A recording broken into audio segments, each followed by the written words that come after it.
O mamen, tira naman tayo ng breakfast.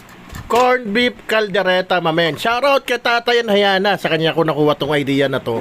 Which is okay naman, mamen. Kasi nga talaga na-hype niya yung breakfast na corned beef mo, mamen. Di ba? Sawa na tayo sa ginisa, tinorta, o kung ano-ano pa, mamen. Kaya ito, tingnan mo naman ang tinira ni Mamen dyan. Siyempre, hinipe din natin yung version ni Tatay. Ayan. Oh, Sir Tatay and Hayana, shoutout sa'yo, Mamen. Kita-kits na tayo nila busog para mas masaya ang ating onting inuman lang at maraming tanpuluts, Mamen.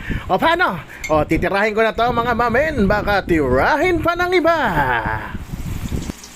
O, ito na nga, dahil wala tayong palambutin, dahil corned beef to, yung mga gulay, lutuin na natin. O, simulan na natin sa patatas, kasi yan yung mas matagal maluto at hindi kinakain ng hilaw yan. Hindi kamukha ng carrots. So, mga 2 minutes lang, o makakuha ka ng tusta, isabay mo ng carrots, Mamen, huwag mo na hiwalay-hiwalay. Ngayon, pag nagkatusta na rin ng onti sa carrots, lagay mo na yung bell pepper, at 30 seconds lang, luto na yan. Ngayon, bawasan natin tong tamantiks. Maglagay tayo ng mga 2 tablespoons ng butter, pero kung gusto mo dagdagan, pwede rin para mas lalong buttery ang iyong corned beef caldereta. At sabay ko ng ginisa yung wangbu at sibuyas. At itong gamit natin, Delimondo, ayan, kaldereta na nga kasi yung ginamit ni Tatay.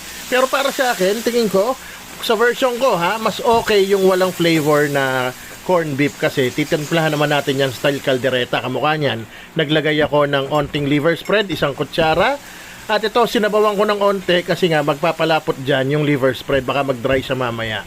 At paminta to taste and salt, lagyan mo na rin pero tikman mo muna. Ganyan kabilis yan, Mamen. Ilagay mo na yung mga gulay mo, nagdagdag pa ako ng green peas sa lata. At onting halo-halo lang yan, ilagay mo na yung keso, pero hindi quick melt yan. Pero ikaw na bahala, pwedeng quick melt, pwedeng cheddar, basta i-grate mo lang para medyo matunaw siya. At ito, sinabay ko na rin yung itlog para hindi ko na prituhin. Total naman, di naman nahalo yan dyan kasi maluluto yan, mamumuo. Ayan, o. Hinaan mo ng todo yung apoy at antayin mo lang yung maluto yung itlog. Pero habang ginagawa mo yan, kumuha ka na ng kanin mo, Mamen. Siyempre, ayan na, isisigaw ko na. Rapsa, Mamen. Breakfast corned beef caldereta, Mamen. Sangka pa. Salamat kay Tatay and Hayana, di ba? Nagka-idea tayo. Ito naman, ginawa natin breakfast. Sarap. Kanina ko pa tinitikman eh. Sarap. Na-hype talaga niya yung peging corned beef.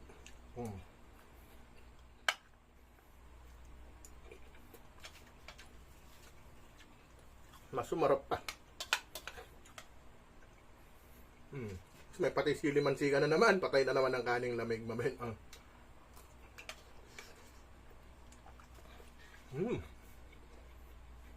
Mainit yung itlog.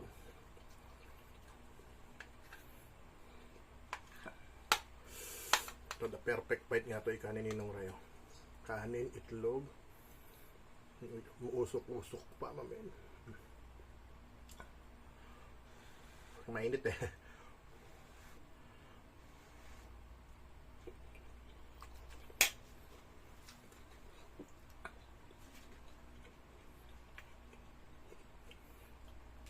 Try nyo, mabilis lutuin, hindi rin kamahalan, importante.